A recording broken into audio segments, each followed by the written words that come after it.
Good day. It's Professor Cafiero back with Introduction to Humanities, Fine Art Appreciation. Last week we talked a lot in lecture number 1 about what is art, and I'll go over some of our responses to that in just a moment. This week we're going to go beyond what is art and into how do we respond to art? How do we interpret what it is that we're seeing? Students emphasize different criteria in the discussion responses to what is art. Specifically, we talked about intention, emotion, skill, creativity, storytelling, originality, and audience response. All of these are considered aspects of art. I should apologize in advance for the lighting being a little uneven. We're recording on the road in the Flower Mound studio today, but we'll be back to our regular setup, I believe, next week. Note that these ideas of what makes art are not uniform. They're not universal. In fact, although some of them work together, others appear to conflict. If the skill of execution is what matters, then my intention should be relatively unimportant. On the other hand, if it's the skill and realism of execution that matters, my goal as an artist should be significantly less important. I want you to hold the idea in your head as we move on today with analysis of artistic works that honest disagreement about a work of art is not the same as a failure to understand it. Art can say more than one thing to different people, or even different things to the same person at different times, or when you're looking at different aspects. So, remember our motto, personal more than perfect. We're not looking for the correct answer. We're looking for an answer, a response that includes a personal component, an authentic human reaction. And just keep that in mind as we move forward. Personal response is the starting point, not the end of aesthetic analysis.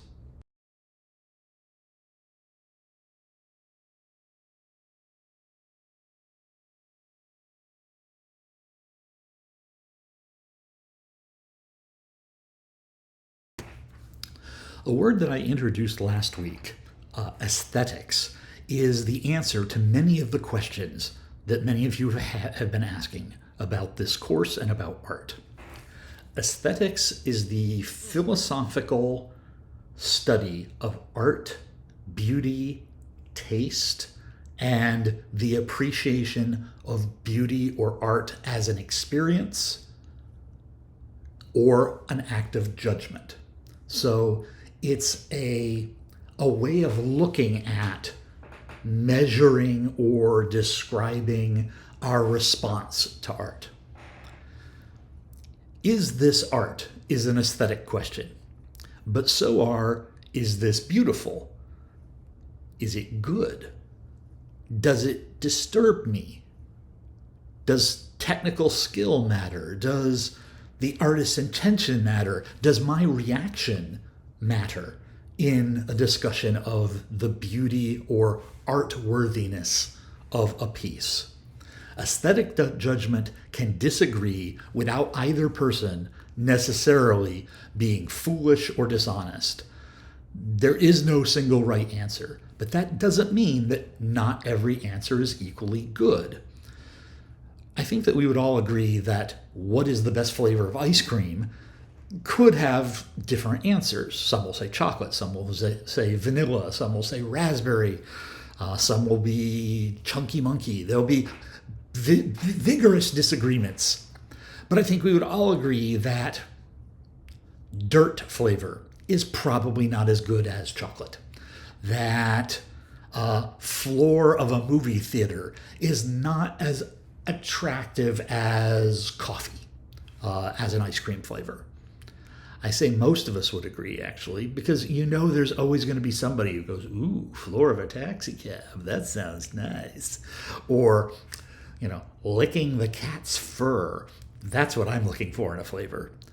The point is, interpretations require evidence. Can you make an argument for why you think what you think? That's what we're heading to in our discussion of aesthetics.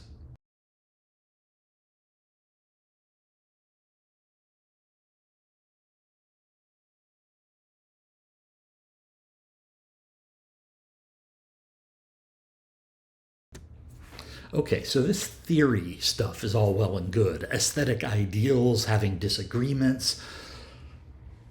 But what do you actually do? I'm going to put a painting in front of you and I'm going to ask you to respond to it. Where do you start, especially if you've never really thought deeply about these things before? I recommend that you start with the idea of a dichotomy.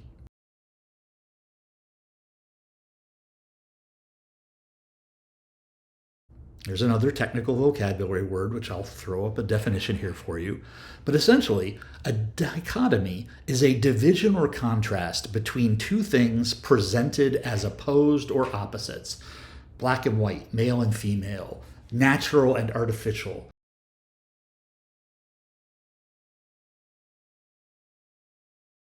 These are things that are presented as being in opposition to each other. Or, if you want to go with a more Eastern philosophy, they are things that exist in tension with one another. They are both present, but the interesting part comes in the give and take between the two. Okay? So, analyzing a work and trying to notice dichotomy is a great way to get started with your analysis. So, light, dark, hard, soft, straight, curved, still, moving, order, chaos. What seems to be in tension with what? Then ask the more important question, where does this dichotomy break down? Where is the point of highest stress? Is it perfectly balanced, or is it leaning one way or another? Contradictions and blurred boundaries often produce the richest interpretations, because reality is often much more complicated than black and white.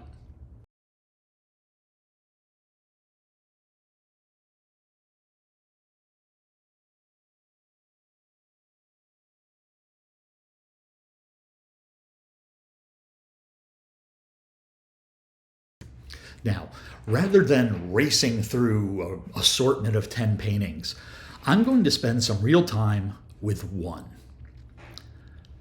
This painting is William-Adolphe Bouguereau's Young Girl Defending Herself Against Eros, painted in 1880.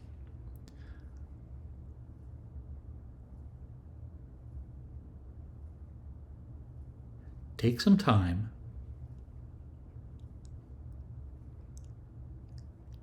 Look for tensions and opposites. Before you can interpret, you must describe. You must identify what the elements are before you can say what it is that they do.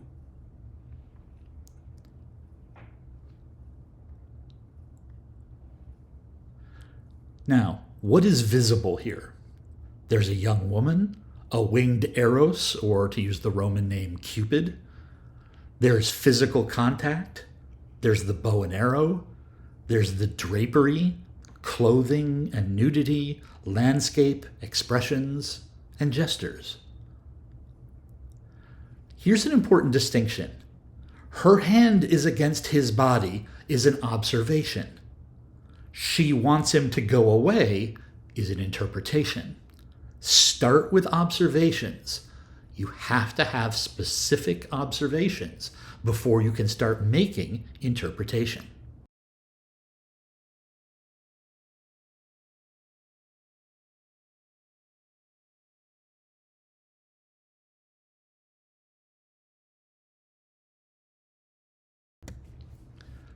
So I gave you a couple observations when we started looking at Bouguereau's work. let's go a little deeper. Here are some possible dichotomies that you might want to call out. Straight lines versus curved lines. This is one of the most basic elements of physical objective description. Look for hard and soft, grounded and airborne, mortal and supernatural, clothed and nude, constructed or artificial and natural, masculine and feminine, resistance and attraction, control and play, and of course, restraint and desire. If you think that all of these are very clear-cut in this painting, I'm going to ask you to look a little closer. For example, young girl defending herself against Eros. The young girl is grounded, but her form is curvilinear, which means lines composed of curves. Eros is part of nature or even supernatural, but he's carrying a bow, a manufactured, constructed artifact. She appears to resist him, and yet, look at her expression. What does her expression communicate? Is everything consistently broken into clean dichotomies, or is there gray area? She might be struggling, but she might also be playing.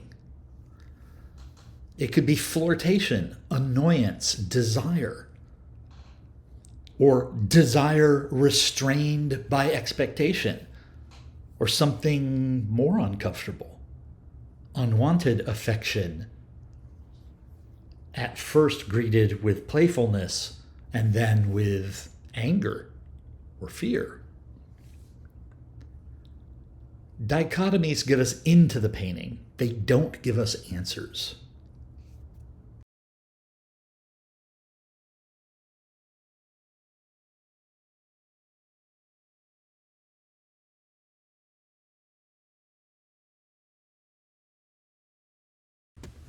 Now, all of these things that we've been observing have been present in the painting in front of you. All of them are direct observation, things that you can look at the painting and see. However, no artwork exists in a vacuum. All works of art have elements external to the work. What you know about the time period, what you know about the style or school of art that produced it, the life of the artist, even things like titles or references to classical, historical, or mythological figures can inform or change the judgments that we make about the work we're observing. Looking at Bouguereau, looking at young girl defending herself against Eros, this is a scene from classical mythology. Eros, or Cupid, is the personification not really of love as we consider it today, or romantic love, but rather of erotic or romantic desire. It is a more chemical, possessive, emotional thing. It is not, well, we've been friends for a long time, and I don't think it would mess up our friendship if we were to try going out. No, this is the stranger across the crowded room, the bolt from the blue, the what the Italians call the thunderbolt, that moment of realization when you see someone and you're instantly attracted. In the science of romance and attraction, this is called limerent attraction, which is a fancy way of saying non-intellectual, purely instinctive or emotionally based attraction. But this isn't a classical piece. This isn't from the age of ancient Greece or ancient Rome. This is a late 19th century French academic painting, the Académie des Beaux-Arts, and the Salon. These were the institutions where artists trained in very specific styles: landscapes over portraits, portraits over history, history over abstraction. Okay? Modern subjects were considered vulgar. Simple peasant subjects. No, everything had to have a romantic or philosophical or mythological connection. Lots of Bible stories, lots of classical Greek and Roman themes. The figures were supposed to be realistically depicted, but with a heightened or elevated sense. So, realistic looking bodies, but displayed in classical poses, usually nude or minimally clothed, so that the lines of the body, created by God or nature in a perfect form, could show real expression, and so that the artist could show his, or sometimes her, master of the craft, their mastery of the skill of depicting flesh tones. There's almost always some fabric, often draped, because draped fabric in natural light is one of the hardest things for an artist to depict accurately. And this was considered a test. Mythology gave us the culturally respectable 19th century language for an erotic subject matter. We're dealing with passion and a more physical animal thing, but we're clothing it in the imagery and language of the classics and respectable mythology and art. This is what separates a classical nude from a dirty naked painting, at least in theory. Later artists would break down these fairly artificial boundaries, but at this time, Bouguereau was painting what was considered the modern, almost neoclassical Academy style. Now that you have this information, let's look at the painting again.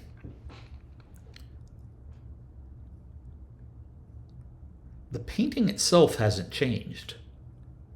No, it hasn't. What you're capable of seeing in it probably did change. Do you see elements or aspects of this work that you didn't notice before or didn't pay attention to?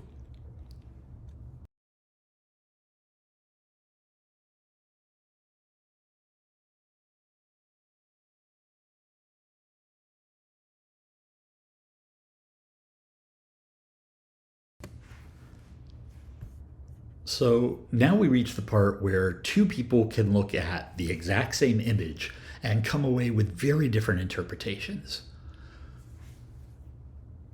Traditional romantic reading of this painting is that it is playful, and the woman is showing, the girl, to use Bouguereau's title, is showing a playful resistance. It's not no, no, no. It's more no, I shouldn't. It's almost winking. It's an idea that there's a traditional male role of pursuit and a traditional female role of resistance. There are erotic undertones. Erotic means of or relating to sexuality. I'm not going to spell those out, but I think if you look at the curvilinear shape of the woman and the more straight line, masculine, hard, artificial energy of the arrow, I don't think I need to draw a diagram to tell you what the male elements and female elements in that equation are. There are gender expectations here. The role of a woman, the role of a man, the role of love as a force are all at play in this work. Her expression and body language are complicated. They resist a simple, here's what this painting is about. Historical context helps us understand this work. It does not require us to adopt historical values. We can say, for example, that there is a masculine and feminine traditional gender role playing out somehow in this painting without saying that we think is the only way to understand things and is natural and right. It's okay to be uncomfortable. You can find this playful, but you can also find it troubling. Notice there is a real unanswered question of consent here. Has she invited this play? Or, as the title suggests, is she really defending herself against an unwanted advance, the unwanted objectification of erotic and romantic love? Look at the painting and say, what elements, what specific objective observations support my interpretation?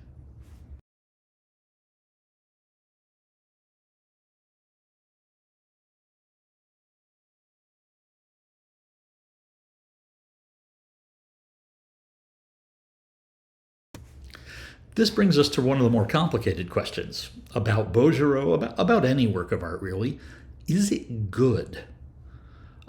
We spent all this time talking about what the painting means, but aesthetics give us another uncomfortable another uncomfortable question. Do you believe that it's good? Beauty itself may attract one viewer and repel another.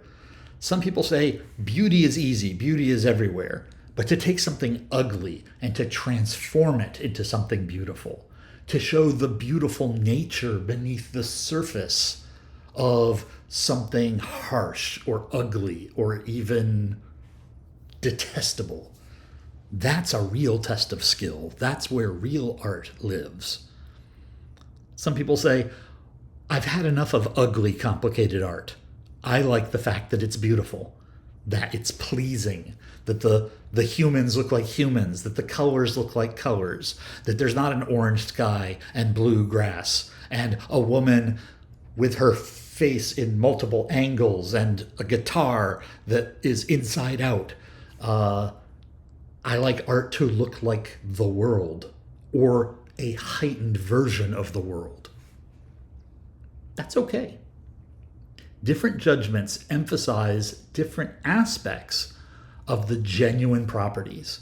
We all can observe the same elements, but assign them different values and different importance in the way we understand the art connected to our personal, unique human reactions.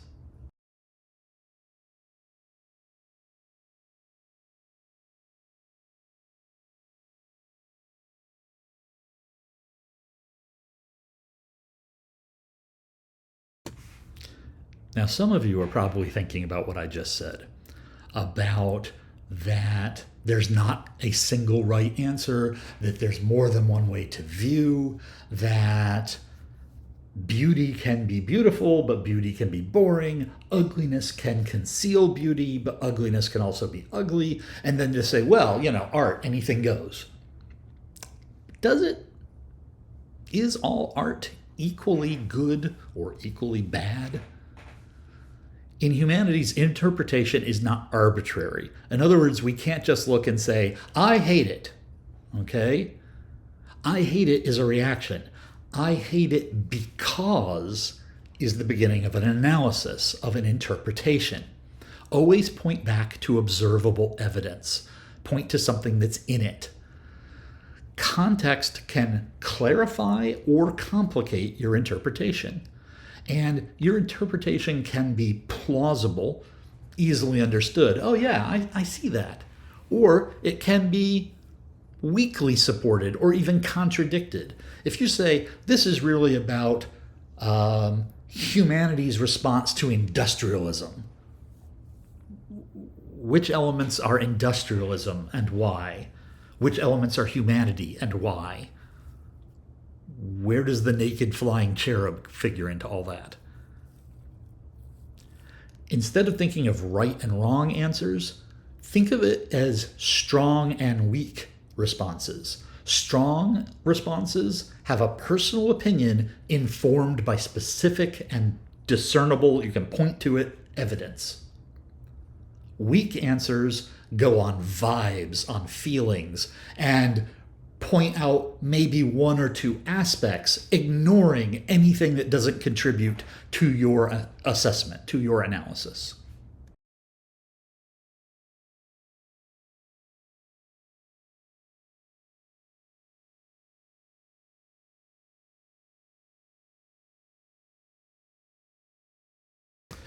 So the last part of our consideration of William-Adolphe Bouguereau's young girl defending herself from Eros from 1880 is the understanding that Bouguereau wasn't working in a vacuum. He wasn't in a cave or a jail cell, toiling away, unmoved and unmotivated by the larger world around him.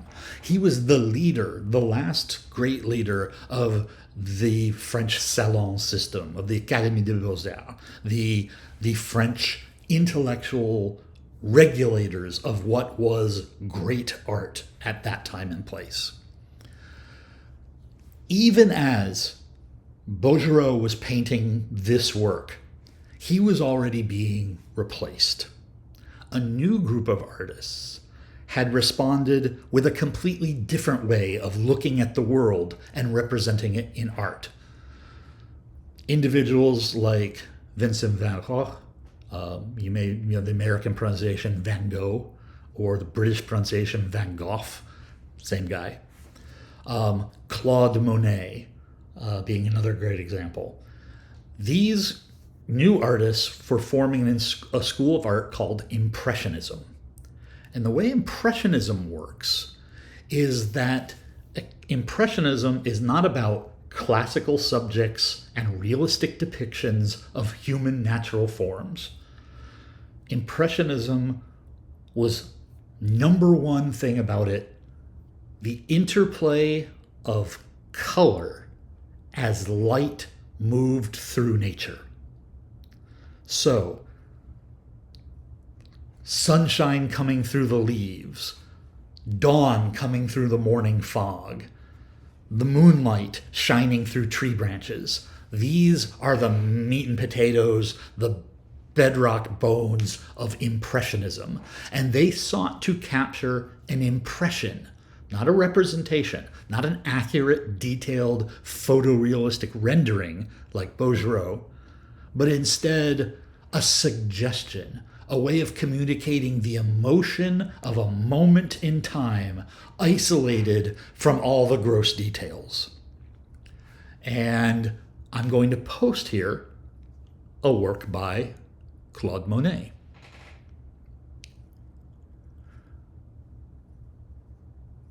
The work we see here is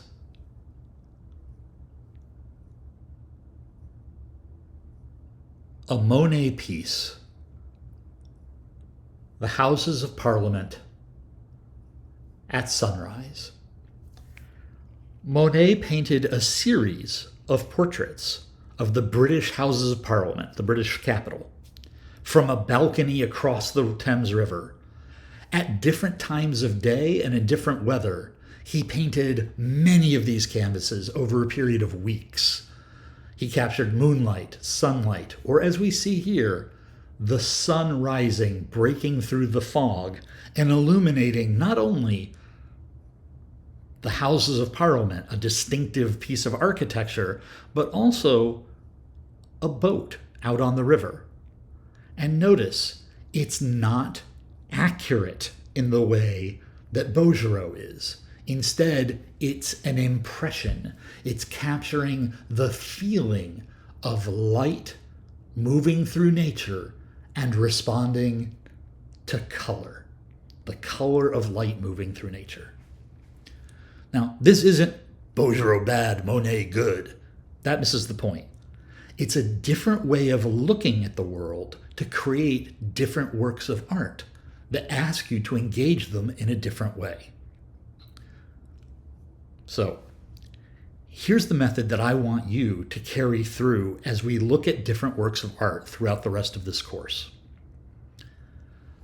Look react, find tension, interpret, support your interpretations, and finally, reconsider, look back. You connect directly to this idea of personal more than perfect, because you always start by looking and having a reaction, an authentic human moment. We don't say, what's in this painting? We ask instead, what do you see? What does this mean to you? There may not be one right answer.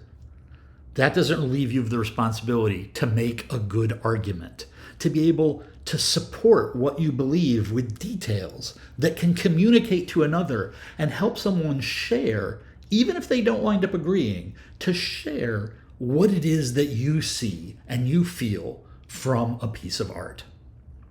Your job in the humanities is to make your impression worth listening to and your interpretation accessible to others. We'll be back next week with another lecture. I hope you've enjoyed William-Adolphe Bouguereau and Claude Monet, and we'll be sharing more artworks as we move along. Have a great day.